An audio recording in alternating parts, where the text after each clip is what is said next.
Welcome to the podcast, Lindsay. For those that don't know, I mean, you're very special to me and special guest to the show because we worked together for years at Phenom. I've watched you on your journey grow as a human being. But one thing for me that's always remained the same is your constant connection to people. And you always have been so thoughtful in how you approach your relationships. But with that sort of as a basis, I mean, we want people to know a little bit more about you. So who is Lindsay? Oh, thanks, Cliff. Thanks for having me. I brought my vintage Phenom People mug just for you. Who is Lindsay? I think, on a professional level, I'm the founder of Illumination Strategies and a human technology strategist who's very keenly focused on helping others optimize rather the incredible technology of their head and their heart to perform at their best and live the life that they deserve. But I think who I am is someone who is on an ever evolving journey of not finding my light, but remembering that is who I am, and helping others in doing so unlock the same within themselves. Is it something for you, this journey of self-discovery? When I think about my experience with you and some of the shared experiences that we've had at Phenom and some of the activities we've done, like, the meditation, the self-reflection has been a big part of the journey here for me at Phenom. And I know it was for you as well. But, and this is sort of long before your journey into exploring sobriety. When you think about those interests and how it's evolved into your professional focus, how would you describe that journey? I think that the journey, there's been a calling before I even knew that that's what it was, that there's more to this life than there seems. And I started with just kind of easy meditations. A lot of people have the apps and do all of that, right? But the more that I really understood and got involved in the science of really how we create the life that we see, and that's not an idea, it's physics, right? Then the stronger that calling got. And when I really started to not just talk about the work, because there's knowing about it and then there's doing it. And those are two very, very different things. But once I started to really apply some of these things and see big changes in my own life and see the help that they gave me in taking steps in my life, like sobriety, like you mentioned, then the more it became unavoidable to me that this was a gift that has given me so much, and I just had to find a way to share it with others. You know my personal story of sobriety. I'm a recovering alcoholic of over 11 years at this point, and certainly have had some amazing moments in sobriety and some pretty horrible ones. The loss of my oldest son, to a drug overdose being sort of that pinnacle, terrible moment. And to be honest with you, a little bit of a test of my own willingness to stay sober. But maybe you didn't face some of those same things, but the journey in sobriety doesn't necessarily have to begin with this deep, dark problem that someone like me faces in alcoholism. Why go on that journey? Why be sober? Why is that important to you? I think that for me, and you're totally right? People can change at any point. They don't need to wait for a crisis. Why wait, in fact? But so often it's that rock bottom that really forces us to take a hard look at ourselves as the observer of how we're showing up in our life, right? And I think that was your experience.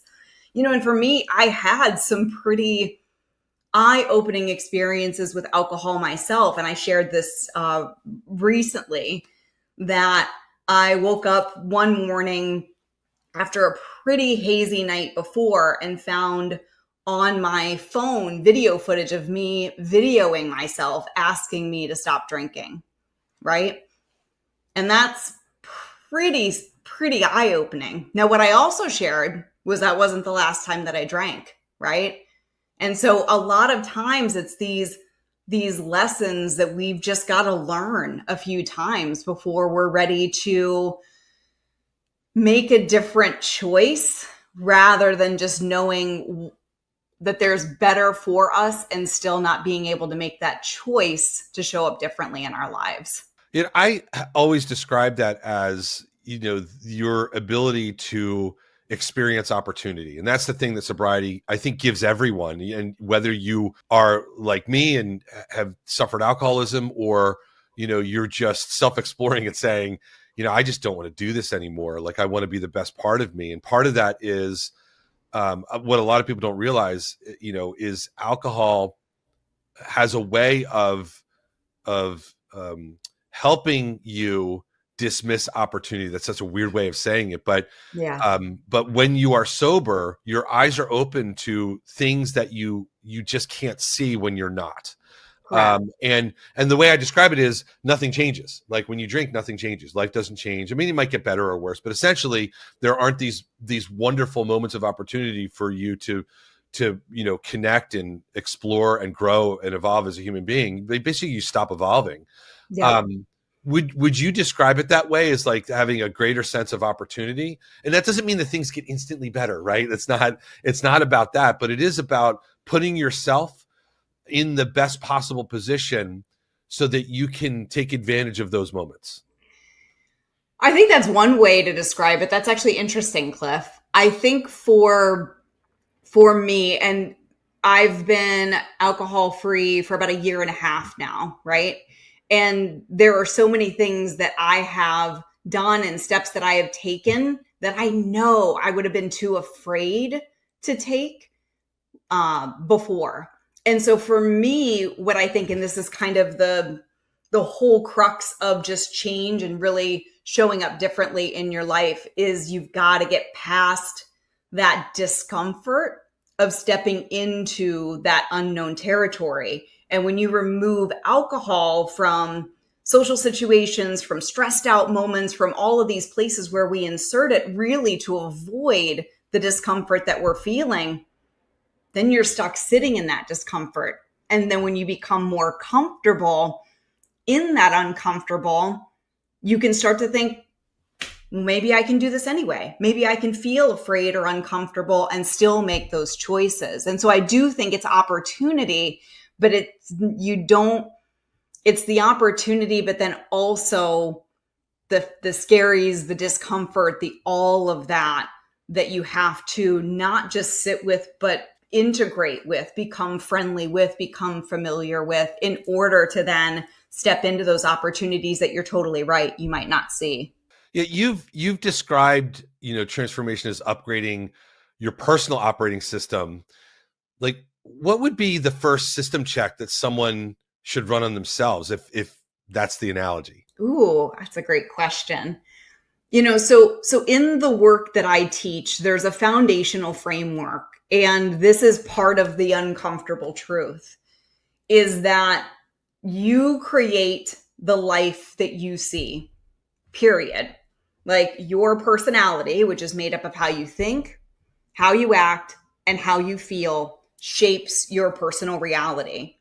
And there's science behind this. There's so much information coming in from our senses that, just like a closed AI system, it's going to take the information, interpret it, and then that ends up being your perception, right? So you shape your life. So the first check, if you're willing to believe that or even entertain that belief, is to take a hard look at, how do you think, act, and feel about anything in your life that you'd like to make a change, whether it's being a better leader, a better sales performer, a better partner, to take steps on. We can take alcohol as an example. So if I wanted to, with the tools that I have and the things that I now know and offer people, if I wanted to really make a change and remove in that relationship with alcohol, the first thing that I would really want to sit with is, how do I think about alcohol? How do I act when it's around? And how do I feel when I think about a life without it, right? And that inventory, you can't really change anything until you know what you're currently working with. And that's really step one. Well, I mean, all this gets tied back to beliefs. I mean, you and I've talked about this a lot. Beliefs are the core that drive all thinking, and thinking is what drives attitudes, and attitudes drive behavior and outcomes. Correct. Yeah. Like, Yep. when you think of your own belief system, what was the hardest one for you to confront and change? I think that there are a few, and a belief is simply a thought that you've had so many times that you just simply accept it as the truth. And when I started to do a lot of self inventory, I realized that most of my belief systems were based in just these thinking, feeling loops of not enoughness, right? I need the alcohol to be cool in social situations, or I need to work harder or be performative in order to have success in my life. Like all of these things that were likely a lot of vernacular that I grew up hearing, but then you just accept it, you absorb it. And science actually shows that 95%, Cliff, of who we are by the time we're in our mid 30s is these hardwired attitudes, beliefs, perceptions, these automatic responses that we have in our life. Like we're walking around 95% unconscious, and those belief systems are a big one. And questioning those, like, is that really the truth? And most of the time you're going to find that the answer to that is no, like, or at least not have hard evidence to support that. And then you're going to see pretty clearly when you step back as the observer, right? You're going to realize, wow, that belief system's really been holding me back in a lot of ways in my life, right? We'll talk a little bit about this. I want to get into the science behind neuroscience. Like, describe that for our audience. Like, what is it, and why is it important to understand? Yeah. So there's a couple of things related to that I think are important for people to know, right? Thoughts really shape our reality, and they shape our reality because when you think something, you create a set of networks in your brain. And when you think that thought over and over again, then you make those networks stronger, right? We create patterns, grooves, and that's really what neuroplasticity is, right? Fold a sheet of paper one time a bunch. It's going to take a while the first time you do it, but then you fold that same sheet of paper and it gets faster and faster and faster. And so your thoughts are connected to how you feel every time you have a thought, right? So you're thinking about your problems as an example, then you feel the emotions of that problem. And whether they're problems that are happening now or problems that happened 10 years ago, to the brain and the body, it's exactly the same. And there's also a loop, a pattern that gets developed with that. And that's what I'm talking about with the 95%, is that without us even realizing, we've been thinking and feeling the same way for so long that we're really stuck, so to speak, in the habit of being ourselves. And then when we know we want to make a change, like this year, I'm going to be the best sales performer. This year, I'm going to quit drinking, whatever it is. That discomfort of then having to get outside of your normal operating system holds people back. And then they talk themselves out of that change because they're stuck in that thinking, feeling loop, and it's become so comfortable for them. So it's literally about pruning apart networks and then consciously creating new patterns for ourselves that are more meaningful for us, that are more productive, right? We always have this choice, and what we practice, what we work out, so to speak, right? We eventually become. And in the end, that's all it is. But it's a lot easier said than it is done because of the hardwiring, the programming, so to speak, that we're working with. So this leads me to a slightly different question, but connected around human innovation. You've talked about that. How would you describe human innovation? It's a very interesting combination of two words. We always think of innovation as technology, right? We don't necessarily, and then when you talk about human beings, we don't think of innovation in human beings. We think of evolution or even de-evolution if we're not working, forward, we're working backwards. But help me understand how you define human innovation. So I mean, human innovation, and we've seen this, right, Cliff? Like you're still in technology, and I'm like technology adjacent, I guess now. But we see so much that happens with all of the pace of change, and you talk about AI every day. So technology is moving, but people aren't necessarily moving along with it. And there's organizations that implement incredible technologies, but then never see the results of them. And that all has to do not with all of the strategy that went into making that buying decision, right? Not with all of the capabilities of the technology itself, and not necessarily even the process. It's the people that are responsible for really using that, doing something different in order to get something different, that try it once, get uncomfortable, think, I don't really know how this works, and then move away from it. And adoption becomes such a big part of it, but that's really the human technology, right? Those that can lean into change because they understand that discomfort equals creation and performance, right? And they understand how this machinery works to keep themselves regulated and in a positive mindset, even when things around them are changing and feeling uncomfortable. And then, so if we can really help people optimize this technology that they already have, then innovation skyrockets because everybody has the accountability and the attitude that it really takes to thrive amidst all of these changes.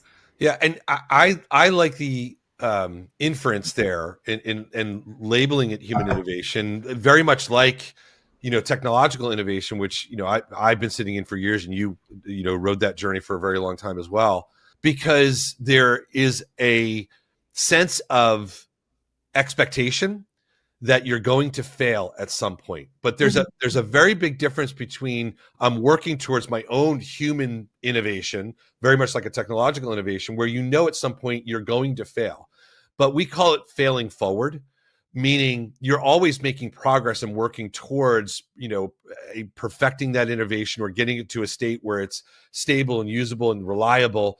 And that's a big difference. I think I'd like you to talk a little bit about the expectation of failure, and how do you confront that? Because I see this in addiction recovery all the time, people that I work with, and they will relapse and they'll think that's it. I tried it, I'm done. It's clearly not going to work. What they don't realize is, you just went 12 months being sober, or maybe you went 12 days being sober, something that you might not have done for years. But it's like anything else. It could be something just even around negative thinking. Like you had 10 days of positive thinking, right? And all of a sudden that negative thought came in, and you had maybe a not so ideal result from, that thinking, but look at what you've achieved. And now let's go back and build on that. Talk a little bit about the expectation of failure while changing.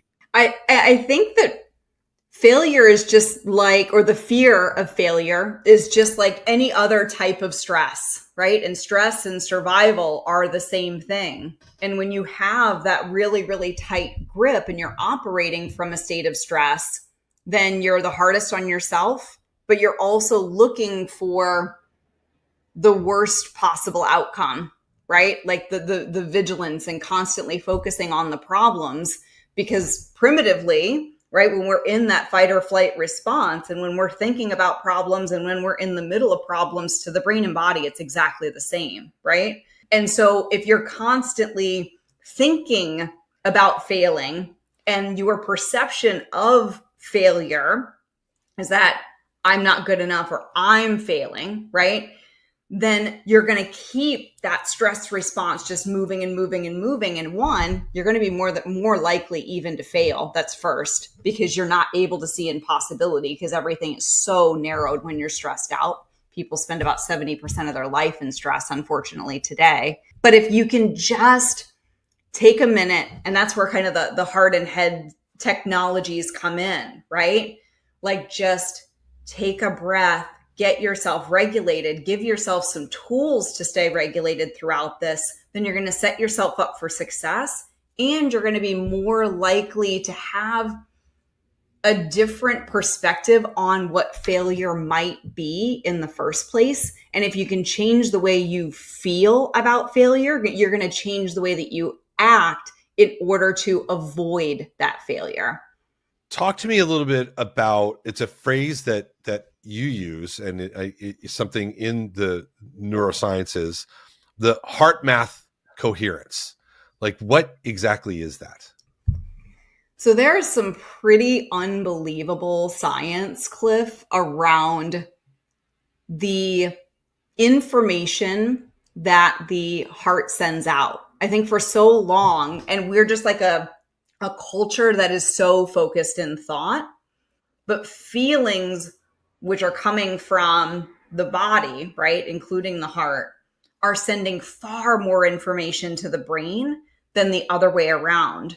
And there's a measurable field around your body and the based on the emotions that you're feeling in any given moment, whether they are renewing or depleting, that's measurable information that you are feeding your body as well as putting out into the field. And so that old saying, like, you can feel people walk into the room, there's science behind that. And that's all related to heart coherence. And so when you can practice breath work, getting yourself regulated, what you're not only doing is training the rest of your whole body to feel safe so that you can have more happiness and joy in your life, but you are also creating more health, wellness, and longevity for yourself. And then third, you're helping other people too, because we are talking without words every second of the day, whether we know it or not. And science proves that.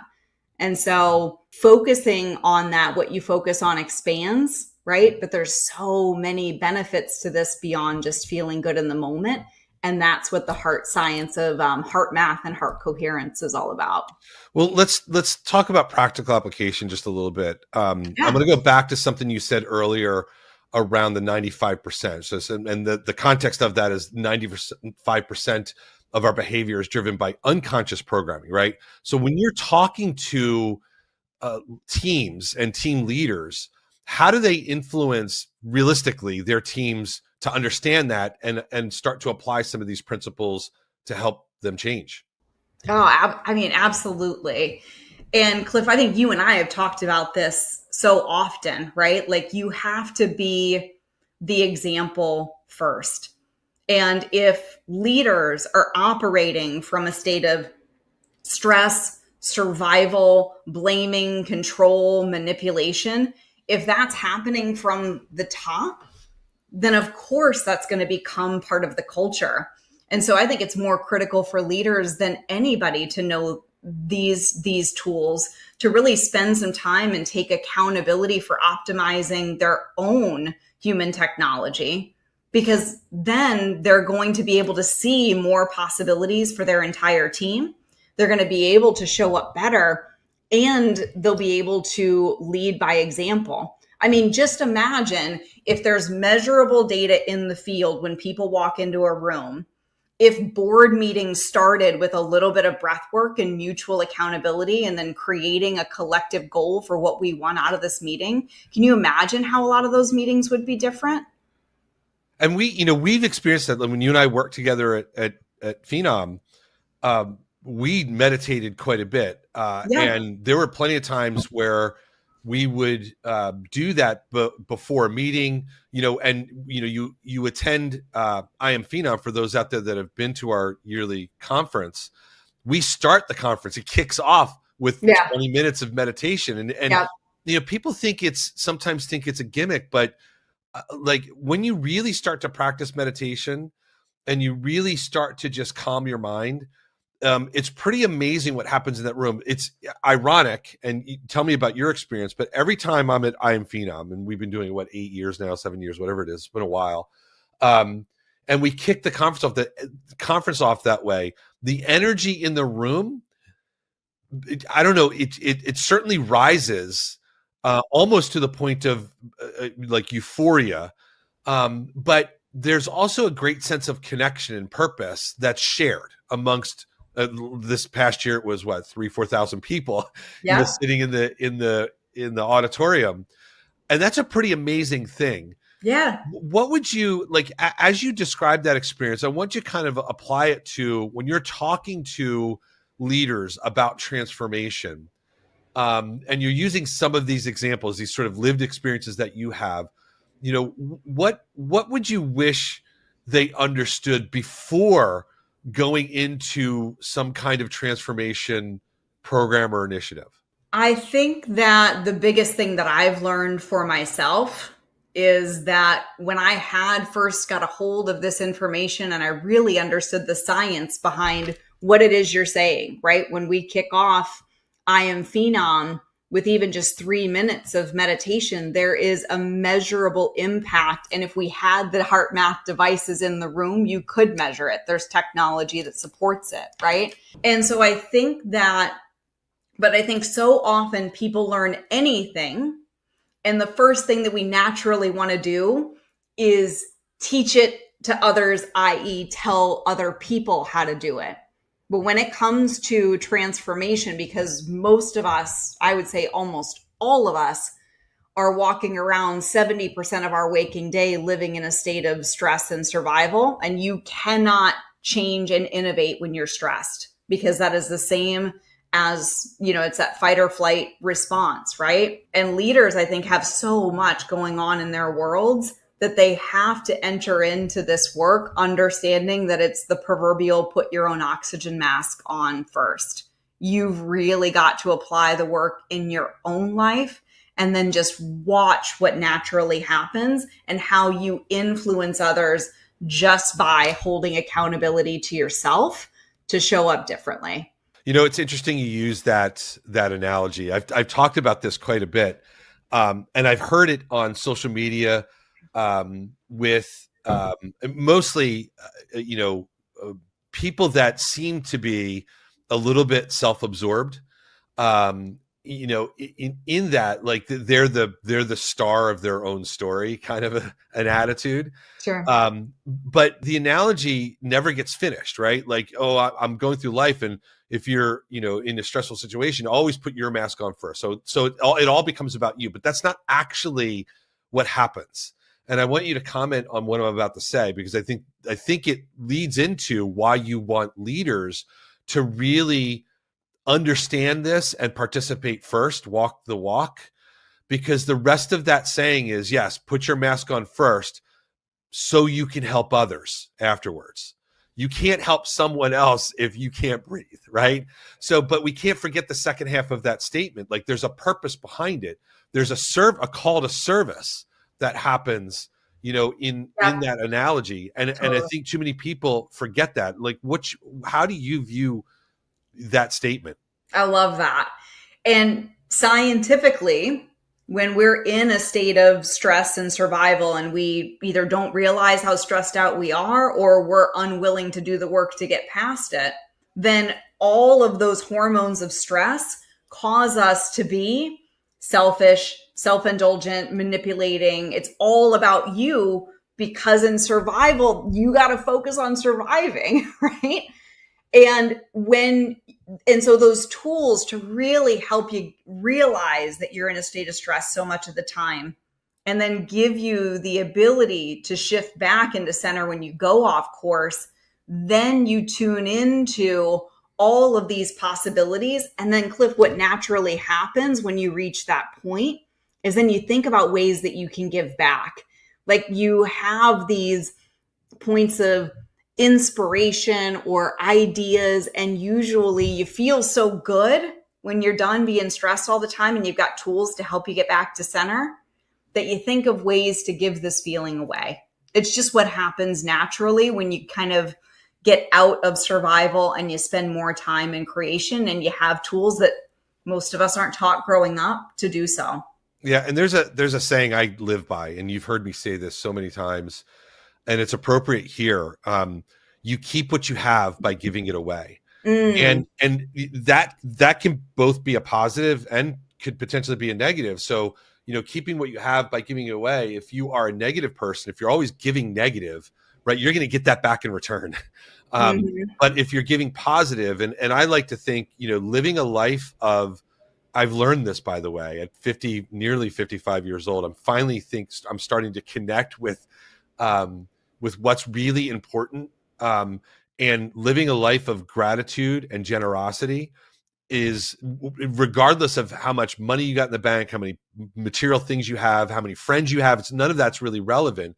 But living a life of gratitude and generosity is the most fulfilling thing that I've ever experienced for me personally. And I want to take you back, because we don't always realize that. Some of us, for me, it took 55 years of living to kind of start to figure this out, and have a sense of purpose. But I want to go back to the flying analogy, because you and I had some experiences, and one of them could have turned out very, very badly. It could have, It yeah. could have, right? So Yeah. I'll tell this story, because I want you to tell, sort of your version of it, what you were feeling with. But we were flying back from, ironically, a meditation retreat. We did Art of Living down in Boone, North Carolina, and we were in my plane coming back, and 7,000 feet above, somewhere above Virginia, and the engine essentially quit, and I'm going to leave it there. I mean, obviously, everything turned out okay. Here we are. But I want you to go back to that moment. And I'd like to understand from your perspective how you handled that mentally. And what does it say about your personal approach to stress and uncertainty? Because while everyone might not be in a plane that loses its engine at 7,000 feet, it could feel like that for someone. Yeah. So talk to me about what you were feeling in that moment, and the stress and uncertainty, and just how you responded internally. I'll never forget that day, right? For sure. And I do think that this speaks to, truly, the science of practice, and the science of baselines, of building these networks and pruning apart the output, the understanding of, you practice when it's easy so that you're ready when it's hard, is a perfect, this situation was a perfect example of that. And when that happened, and it, like you said, we had come from a meditation retreat, right? But you're feeling really connected and safe, then when something really scary happens, like an engine goes down, and this is my first time flying with you, right? And I didn't know a ton about planes, but I knew enough to know it wasn't good. But we had been practicing for so long that in the moment, I was still able to access that sense of center and that sense of safety enough to keep myself calm, trusting in you, and trusting that it's going to work out in the moment. Whereas before doing this type of work, I'm telling you, it would have been a different reaction, a different person. That plane's not very big. I probably would have been trying to get out of it. I would have been yelling at you, right? Like, so it's, in heart science, we call that raising your baseline or increasing your resilience. But exactly what you practice when it's easy gets you prepared for when things are hard, period. And we made it safely, but I felt that even in that scary moment, I was centered enough to know that whatever is going to work out is going to be okay. Yeah. What was funny is, and it all worked out fine. We wound up, We're here. coasting in for a landing. But what was funny was, you got out of the plane. I'm calling, my wife, and just letting her know what happened. And then my second call was to my mechanic, for the plane, letting him know what happened. And then my third call, you were making a call, and you're like, "Oh, how are we getting back? Let me." I think you were just on your phone, like checking Ubers to see. And we were about 3 hours or so. It was at Winchester, Virginia, and we had to get back to the Pottstown outside of Philadelphia. And you're calling Ubers, and I'm like, "What are you doing?" And you're like, "I'm checking Ubers." I'm like, "Why would we Uber? I'm calling a friend who's going to come pick us up." And he came and picked us up. And I have a picture of you sitting in his plane. He had a much bigger plane than I had, as a twin engine. And you looked so content and comfortable. And we went out and had dinner, like into Winchester, and like you just take it all in stride. And I just found the whole experience to be, a moment in time and how you handle things, right? And again, Mhm. I think what's important about this isn't necessarily that someone would be in the exact same situation, but Yeah, it, like I said, it could feel like that. It could feel like you're falling out of the sky. It could be correct. this dire situation. And I look back on that moment now, and I think you probably look back on it the same and say, I had prepared myself for that. I was ready. I actually love the way I responded to that situation. Like it's built such a it's a core memory, but it's also a core strength. Talk about Correct. that a little bit, because we train for things in anything, but the moment we're tested is the moment that it reveals our true readiness. Correct. You know, and I'm happy that you said that because I believe fully that we just are a culmination of what we've been practicing consciously or unconsciously. And I don't think that I reacted that way because that's who I am. I think I reacted that way because that's who I've been practicing being. And that goes back to the 95% Cliff, right? It's like, are we consciously working towards evolving our life, or are we unconsciously staying stuck? And it was really consciously working on myself that gave me that level of preparation to remember who I was and to remember to trust in the moment that it was really hard. But it simply is practicing. And like I said, we're practicing and wiring stuff all the time, whether we know it or not. The science works, your brain works, regardless of whether you believe it works or not. This is just living proof, and thank goodness for it, of what you're capable of when it's hard based on what you practice when it's easy. Is that a moment, the moment in the plane, and maybe other moments in your life? You talk about instant state change. Is that a moment where that came into play, or and have there been other moments in your life where that, and describe to us what instant state change is? I think we're kind of getting an idea of it, but tell me a little bit more about that. I think, and I'm not totally sure what you mean by instant state change, but I think that in a moment we can slip like in and out of like this survival state, right? On and off center, off and off balance. Is one way of saying it. But when you practice that inner steadiness over and over again, you can do it with your eyes open, eyes closed. In the workshops that I do, there's all kinds of tools that we teach to help people do this in the moment to create those measurable effects. It creates that steadiness, that inner steadiness, so to speak, so that when moments get hard, so often because we're constantly reacting to the environment around us, that we're not in control of how we're being inside, right? And so that might be what you refer to as that instant inner state change, is this reactionary way of being, not realizing that we just have not been working the inner muscle of self-regulation. Yeah, and that really is it. It's, you're building this muscle memory, and able to, instead of narrowing your mental focus, you open it up a little bit wider to see a much larger picture for yourself. And Yes. there's another saying. There's lots of sayings that I live by, but one of them is, play the tape to the end. And for me, instant state change is I'm able to play out the scenario. If I react this way or this way or this way, what are those outcomes going to be? And you can do that very, very quickly. Literally a couple of seconds in the brain, you're playing out these different scenarios, and then you're choosing the one that you are going to be able to look back on and go, I thought through this and this was the best response at the time. Yeah. And it gives you an opportunity to build from there. But playing the tape to the end is sort of that instant state change, because you're kind of going through that and saying, Yeah. well, if I overreact now, and it's all that saying, like, don't say something you're going to regret. Yep. That really is what we mean by that. Like, Totally. stop and think about what you're going to do or say in that moment. Play the tape to the end, and imagine you're observing yourself. Like, I loved what you said earlier, your moment of, I think, realization around sobriety, when you're recording yourself for yourself and saying, you got to stop doing this, or whatever you were saying to yourself. It was certainly a very direct message, like, but that's playing the tape to the end. Like you saw Yeah. the tape later, but it's like, holy cow, is that powerful? Imagine if you did that in every moment, just mentally in your mind.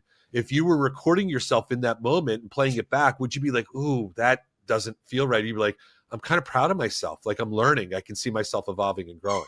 Talk Right. about that a little bit. Yeah, I think that I love how you say that, playing the tape to the end, right? And imagine if everybody had this level of awareness, of understanding that when you are stressed out, when you are angry, when you're ready to fire off that text or send that email, imagine if they understood that they're altered inside, that right now they are not themselves. And if they could just take a breath, get back to center, and play that tape out to the end, right? Before I do that thing that I'm going to regret, before I send that email, before I run that leadership meeting and freak out on everybody because I'm scared, let me think through these possible scenarios, try on the potential outcomes for them, and then make conscious choices on how I'm going to ultimately show up, not from the state of stress and anger, but from a state of like self-control and self-regulation. Like imagine if leadership all had that level of awareness and accountability today. Well, let's end on, maybe a few things that you think people should, practice. Like we've talked about neurosciences. We've talked, maybe not mentioned neuroplasticity, but, that's certainly inherent in the conversation. What are 3 things that people can do today to kind of learn about this and maybe put a few things into practice? Yeah, I think for anybody that's getting started, like you asked, like what was step 1, right? And just like improving anything else in your life, your golf swing, your sales acumen, your parenting skills, you really got to watch the game tape, right? So to speak, and really understand where you are. So doing that self inventory and that reflection, not to judge, but just to get a sense of where you are. I think that that's a great place to start. And then whatever it is that you're wanting in your life, you got to take a look at not what do I do to get there, but who do I need to become to be that person that already has it. So if you're talking money as an example, how do you think, act, and feel about finances now? And a person that's got more money than they could ever need, how do they think, act, and feel, right, around that? That's your roadmap. And then the gap, the getting from A to B, is full of a lot of discomfort because you got to go from being someone to somebody different. And that's where the science of regulation is. And so that third step is, in short, get comfortable being uncomfortable and get some tools and some support and some information to help you navigate that inherent discomfort that we all have. It's human instinct when we're really ready to make changes in our life. Well, Lindsay, this has been very eye-opening. Where can people find you and learn more about neurosciences and illumination strategies? So you can find me on LinkedIn, right? My website is just lindsaymareau.com. That's where you can find info about any speaking engagements that I've got coming up, and I've got a few of them, where you can find access to my workshop. And for anybody that's interested in really shifting the culture so that true innovation and transformation can happen at work, then that's also where you can connect with me to have conversations about bringing this into the workplace and the best pathways to do that based on what's going on at the organization today. Yeah. All right, Lindsay, thanks for being on the podcast. And I will see you soon, my friend. Thank you so much, Cliff. I really appreciate it. Talk to you soon. Take care.